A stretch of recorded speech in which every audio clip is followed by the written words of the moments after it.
Good day everyone. So how does Nilou look in Hyperbloom teams? Well, this is sort of what we're going to be showcasing today. We're going to try and do as many of the Abyss floors as is reasonably possible. Now, if you haven't seen it yet, I actually made a video on Kokomi versus Xingshu in Hyperbloom teams, and in my comparison, I had a C6R5 with Mr. Xingshu, and I compared him against a Kokomi with 0 artifacts and only allowed to sort of press her E ability. And basically the results were more or less like similar. Of course, the moment I gave Kokomi artifacts and stuff, she absolutely abolished Xingshu. So what's going to be the case for Nilou? And well, this is what you'll sort of see in the background. So the time that we're sort of looking at is about 9:15. If we can get to 9:15, we've matched Xingshu's time. Note, this is a C6R5 Xingshu, and yeah, we sort of did. The interesting thing about this sort of abyss is it does depend on how kind of lucky you are with the groupings of the enemies and so on, but in my experience an average time was about 9:15, and if you can get really lucky, about 9:25, but on average 9:10 and 9:20 to about 9:10 is what you can sort of aim for this team, provided you play properly. Now, if you've noticed on this second half, you would have seen that the clock, my English, started at about 8:30. In other words, I gave my first team about 1 minute 30 to clear the first half, under the assumption that, let's say you're an F2P player, your teams are not as well built, and it took you 1 minute 30 to do the first half, and now for some reason you can only play Nilou in a team like this, and you aren't as skilled. This is why I'm sort of fooling around in the background, but let's assume you aren't as skilled as, let's say, a hardcore meta player, and you can only use Nilou in this very specific and contrived and engineered sort of specific showcase. Can you still clear and beat this final half in 1 minute 30, assuming that, like me, you are not very skilled and you're just goofing around? The answer is yes, and actually it took me a couple of tries to get that clock precisely down to 7 minutes on the dot. I actually had like 2 or 3 retakes just to make sure I can clear it just in time. And obviously this is an engineered sort of like little example and so on, and it took me 1 to 0 retries to actually get this right. The point being, look, if you reasonably know what you're doing, Nilou Hyperbloom definitely more than functional, more than good enough to clear the first half. Now, I will be the first person to admit that because Nilou, in the way in which you sort of apply off-field hydro, prevents like kind of her from being an on-field sort of driver, you do lose out a bit of damage compared to a C6R5 Mistsplitter Xingshu, and yes, that is kind of the unfortunate thing. So whilst she does have this AoE hydro, just like with Kokomi, you do lose out on a bit of single target damage. So this is why a C6R5 Mistsplitter Xingshu was able to clear this floor in about 10 seconds faster than the Nilou Hyperbloom team.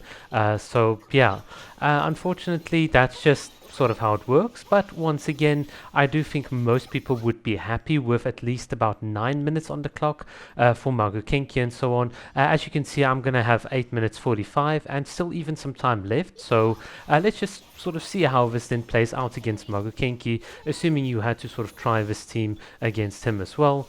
So once again, we just sort of tried to we used a little bit of a clever trick there in the beginning to get a couple of additional hydro little whatever like dendro cores to hit the enemy, but yeah, we are just slowly sort of hitting his health, and of course, Nilou, with her large HP pool, can tank any hits from Maguu Kenki, which is really nice. And in a real big bad emergency, we do have Cookie Shinobu that can also sort of act as a bit of a tank with her slightly higher health pool. And if you've got a C6 Cookie, well, you've got a free pass on death, which is kind of nice. Once again, we're just going to try and apply some hydro. You can see that Dendro Aura being very strong from the Traveler, a bit of Hyperbloom in the background.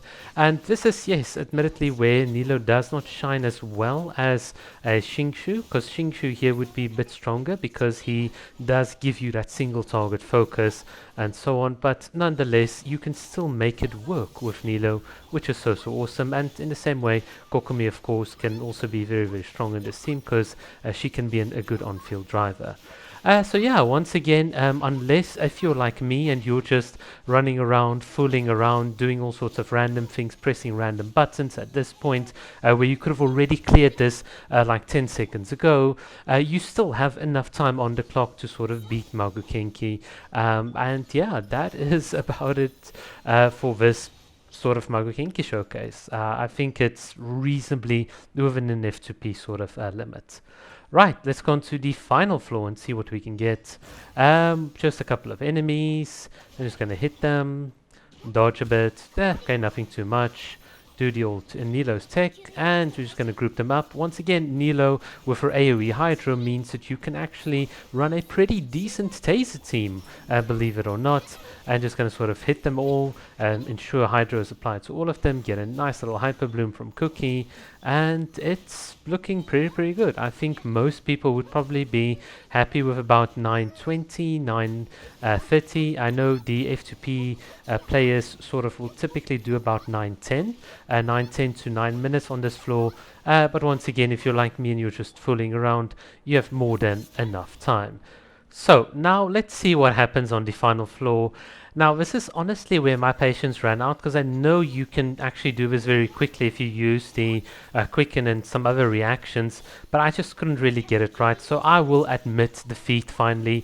You can't use a Hyperbloom team to really do this boss consistently within a reasonable amount of time. It's almost as though there is a boss in this power bit that is not tailor-made to make Nilou look as good as she is in order to make her sell. It's almost like, you know, this power bit sometimes has enemies and waves that will very clearly benefit certain team comps that include Xiangling. For instance, if you have a power bit with just a bunch of cryo units on the first halves and so on.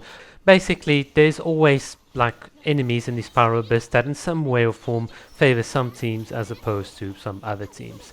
In my opinion, 5 out of 6 for Nilou to be able to do this comfortably, that anyone can sort of do.